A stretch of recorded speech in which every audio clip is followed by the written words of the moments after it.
Olá, eu me chamo Isadora, sou graduanda em Engenharia da Computação pela Universidade Federal de São Paulo, no Instituto de Ciência e Tecnologia, que fica em São José dos Campos.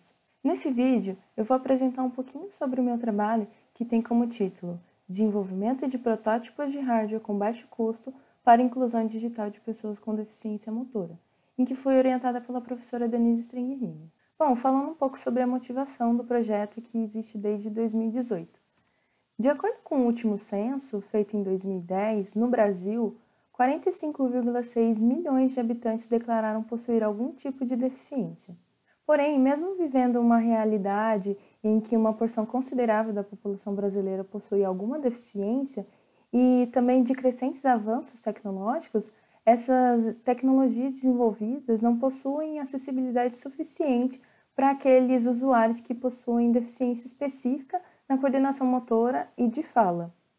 Apesar de existirem dispositivos no mercado, que são poucos, voltados diretamente para pessoas com deficiência motora, o preço a ser pago é alto.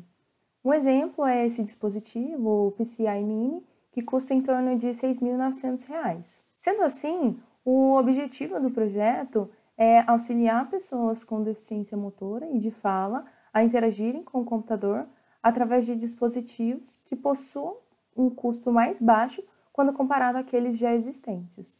Só que como fazer isso? Inicialmente foram feitas pesquisas de quais seriam as tecnologias mais adequadas para os dispositivos.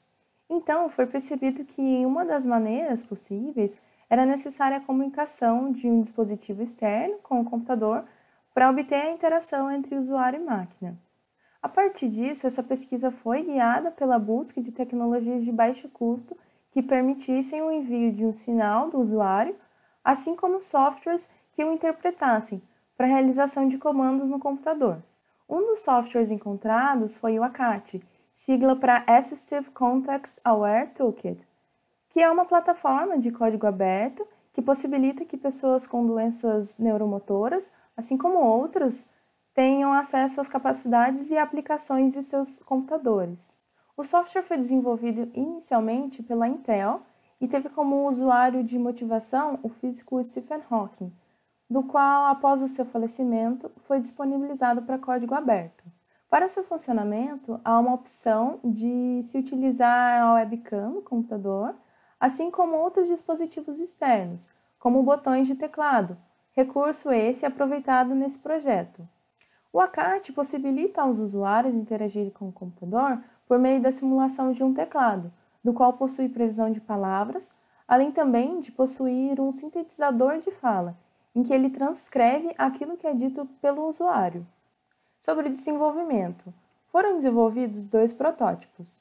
O primeiro é o botão de tamanho aumentado. O objetivo desse botão é tornar o botão de acionamento do software mais ergonômico para o usuário, de modo a facilitar a interação dele devido ao seu tamanho, como é possível ver na imagem. Ele foi feito com materiais reciclados, em que se reaproveitou de um teclado para descarte, no qual se utilizou o módulo de teclas, para o uso da tecla de acionamento do software, que no caso foi a tecla F12. Já o segundo botão funciona por detecção de movimentos. O desenvolvimento dele foi baseado no trabalho de Pitaluga, que se trata de um painel de botões programados por Arduino, funcionando como um teclado. Então, para esse protótipo, se uniu a detecção de movimentos do usuário com a possibilidade de transformá-los em comandos de teclado por meio do Arduino. Explicando de forma breve o que é o Arduino. O Arduino é uma plataforma de prototipagem open source. A placa de um Arduino pode desempenhar diversas funções. Apesar do Arduino Uno ser uma das placas mais populares entre projetos, usou-se o Arduino Leonardo por possibilitar-se fazer a interface USB para a utilização de uma biblioteca que possibilita usar o Arduino como um teclado no computador, chamada Keyboard. Junto ao Arduino, foi usado um sensor para detecção de movimentos. Sensores são componentes eletrônicos que analisam as condições do ambiente ao seu redor. Existem diversos sensores e as tecnologias que foram de maior proveito para a captura de movimentos são as de infravermelho e ultrassom. Entre essas duas opções, aquela que obteve maior integração com o software foi o sensor ultrassônico. É possível conferir o protótipo final pelo vídeo a seguir. Depois de montado, ele fica dessa forma. Para o dispositivo funcionar, precisa ser feita a ligação USB no computador que já tenha o ACAT instalado. E no caso, essa é a interface do ACAT. Para ser feita a integração entre o dispositivo e o software, para ser feita a escrita, o sensor ultrassônico ele espera o movimento de alguma coisa, que no caso vai ser a minha mão.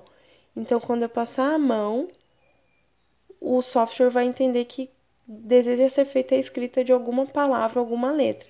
Então, quando o usuário desejar escrever alguma letra, algum movimento tem que ser realizado no dispositivo para o sensor ler e ser feita a escrita. A seguir, serão apresentados os resultados obtidos nos testes com cada um dos protótipos.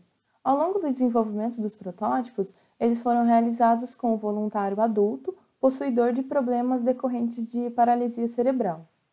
O ACAT funciona de forma a exibir um teclado virtual, do qual é feito um rastreio das teclas para seleção, em que o usuário deve enviar um sinal externo para selecionar o comando desejado. É possível observar seu funcionamento integrado ao protótipo 1, no teste realizado com o voluntário. Antes dos testes, idealizou-se que o fato do tamanho colaboraria para o seu uso. Mesmo com um botão maior, é possível observar uma certa dificuldade do voluntário ao pressionar o botão. Essa dificuldade acarreta em um atraso para a seleção da tecla desejada do software, sendo visto de maneira insatisfatória pelo usuário. Já no teste do segundo protótipo, alguns avanços foram obtidos com relação ao protótipo anterior. A detecção de movimentos conseguiu evitar a dificuldade obtida para o acionamento do botão. Ao longo do teste, diferentes posicionamentos do sensor foram testados, do qual a detecção do queixo do usuário foi a melhor posição encontrada, como pode ser vista na terceira imagem. Ao decorrer dos testes, foi possível observar uma certa dificuldade do usuário ao utilizar o software de auxílio. Isso então gerou a necessidade de se desenvolver, em paralelo aos protótipos, um módulo de treinamento de uso do ACAT em língua portuguesa para uma melhor utilização da aplicação. Ao final desse estudo, foi visto que em todos os testes a interação do usuário com o computador foi realizada. Porém, isso não ocorreu de forma satisfatória pelas dificuldades encontradas ao utilizá-los, do qual, dentre elas, a de maior impacto foi quanto à utilização do software ACAT. Uma questão abordada pelo voluntário e que foi de grande importância para o segmento do projeto foi quanto à independência do usuário ao usar o dispositivo. Assim, teve-se o intuito de seguir como continuação de estudo o desenvolvimento de um dispositivo que obtivesse maior independência no uso de um software auxiliar. E a continuação desse trabalho, realizado entre 2019 e 2020, é possível conferir nesse vídeo desenvolvido para apresentação no Congresso Acadêmico Unifesp 2020, disponível através desse link na apresentação. E essas são algumas das referências utilizadas ao decorrer do trabalho, e é isso. Muito obrigada por assistir esse vídeo.